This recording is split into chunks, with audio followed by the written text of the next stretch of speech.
Privacy today and morality today are often at bay with each other. Privacy today says I have the right to privacy on the things that I personally, or professionally, or intellectually, or spiritually deem private. You see, it's my life, not yours, and it's your life, not mine. And when I do these sermons, I'm trying to remind you of life, that Lord God makes every human being in this world in some fashion, but what is the part of the human that goes back to God? It's the soul. The soul is the key to things, and what we often say is the eyes are the key to the soul. But what we know about the soul is that it must be kept. And my book, Soul Keepers, is completely about that. That in order to keep the soul of a child, in order to keep the things that God made to not go wild, we have to be working on education, but we also have to be working on relationships. And those relationships have rules, roles, responsibilities, rights, and resourcefulness. And those relationships have governances.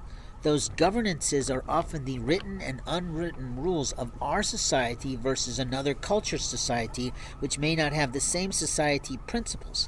You see, American values are not the same as Japanese values in particular. I know this because I'm bicultural and bilingual. American values is not the same as Hispanic values, and I know this because I'm not bilingual in Spanish anymore.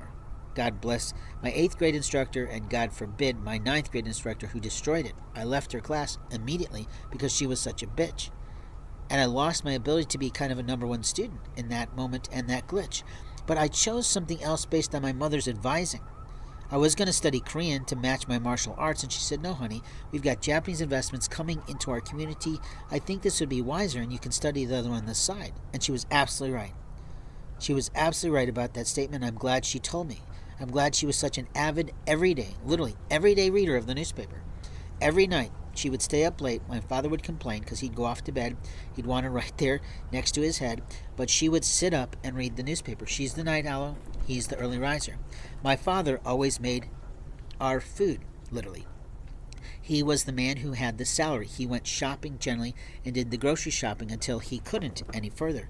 His whole adult life as my mother's husband, he went grocery shopping, and every morning as a child, he got our family's children off to school. He was responsible for making us breakfast or ensuring we had breakfast, and if we missed the bus, he was the guy that took us, and he didn't leave to work until we were gone.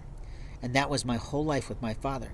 Every Saturday, he made pancakes or silver dollar pancakes every time. For his church group, he made food. So being hospitable, having hospitality is something my father instilled in us, and it was definitely a part of my mother's lifeline.